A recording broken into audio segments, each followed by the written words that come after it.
தமிழ்நாட்டுக்கு வந்த பிரதமர் மோடியை சந்திக்க மறுப்பு தெரிவிக்கப்பட்டதால் தற்போது பன்னீர்செல்வம் அவர்கள் மத்திய அரசுக்கு எதிராக அறிக்கை வெளியிட்டிருப்பதாக பரபரப்பு தகவல் வெளியாகி இருக்கிறது. கூடுதல் தகவல்களோடு இணைகிறார் கருத்துக்களை பகிர்ந்து கொள்வதற்காக மூத்த பத்திரிகையாளர் திரு தராசு ஷியாம் அவர்கள். சார் வணக்கம். இப்போ பிரதமர் மோடியை சந்திப்பதற்கு அனுமதி மறுக்கப்பட்டதால் தான் இந்த அறிக்கையை ஓபிஎஸ் அவர்கள் வெளியிட்டிருக்கிறாரா? நீங்க எப்படி பாக்குறீங்க? அப்படித்தான் எடுத்துக்கொள்ள வேண்டும். மனம் திருந்திய மனிதனாகிவிட்டார் நமது பன்னீர்செல்வம் அவர்கள்.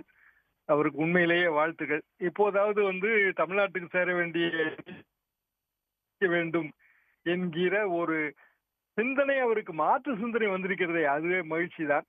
ஆனால் அரசியல் நோக்கம் இருக்கிறது, தெளிவாகவே தெரிகிறது. காரணம், அவர் வரமாட்டார். விஜய் அணிக்கு போவதற்கான வாய்ப்புகள் இருக்கின்றன. அதற்கான பாதை தான் இது என்பது எனது யூகம். ஏனென்றால் அவரது ஆலோசகர் பண்ருட்டி ராமச்சந்திரன் அவர்கள் நேற்றைக்கு முன்தினம் இனிமேலும் அவமானங்களை சகித்துக் கொண்டு பாரதிய ஜனதா கூட்டணியில் பன்னீர்செல்வம் தொடர வேண்டுமா, அவர் மாற்றுக் கட்சி விஜய் அணிக்கு போக வேண்டும், தென் மாவட்டங்களிலே அதில் பெரிய அளவுக்கு வெற்றி காணலாம் என்றெல்லாம் ஆலோசனைகளை வழங்கியிருந்தார். இலவசமாக கிடைப்பது ஆலோசனை மட்டும்தான் என்று கலைஞர் அவர்கள் அடிக்கடி கூறுவார்கள். இப்படி இலவச ஆலோசனைகளை யார் வேண்டுமானாலும் வழங்கலாம்.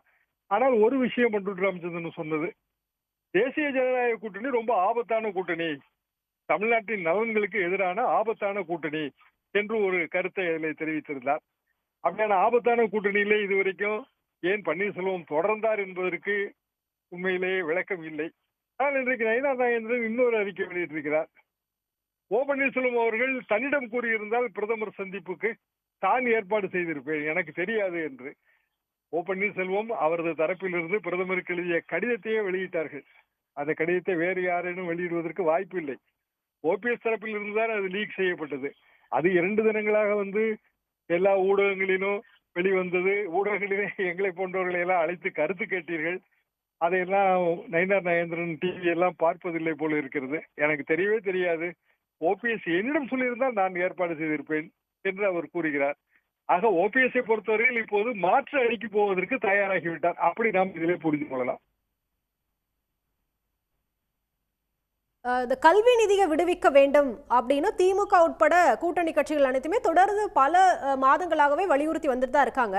ஆனா அது இத்தனை நாட்களா அமைதியா இருந்த ஓபிஎஸ் திடீர்னு இப்போ பிரதமரை சந்திக்க அனுமதி மறுத்துட்டாங்க அப்படின்ற ஒரே காரணத்துக்காக இப்போ மத்திய அரசுக்கு எதிராக ஒரு அறிக்கை வெளியிடுறாரு அப்படின்னா இதை எப்படி பார்க்கலாம்? ஏன்னா தேசிய ஜனநாயக கூட்டணியிலிருந்து அவர் விலக இருப்பதாக கூட சில தகவல்கள்லாம் கிடைச்சிருக்குது. நீங்க எப்படி பாக்குறீங்க? தேசிய ஜனநாயக கூட்டணியிலிருந்து அவர் விலகிவிட்டார் என்றுதான் நான் நினைக்கிறேன். காரணம் என்னவென்றால், பண்ருட்டி ராமச்சந்திரன் அவர்கள் மூத்த அரசியல்வாதி, எம்ஜிஆர் காலத்திலிருந்து அமைச்சராக இருந்தவர், மூத்த அரசியல்வாதி. 85 வயதுக்கு மேல் ஆகிறது.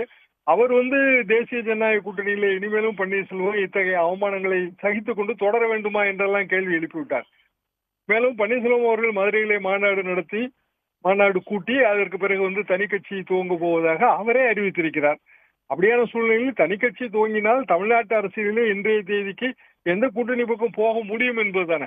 அதிமுக கூட்டணி பக்கம் போக முடியாது. எடப்பாடி பழனிசாமி அவர்கள் பாரதிய ஜனதாவோட கூட்டணி என்கிற அந்த காலகட்டத்திலேயே அவர் விதித்த நிபந்தனை என்பது பன்னீர்செல்வம், திரு டிடிவி தினகரன் ஆகியோர் மறைமுகமாக கூட தேசிய ஜனநாயக கூட்டணிக்கு வரக்கூடாது என்பதுதான்.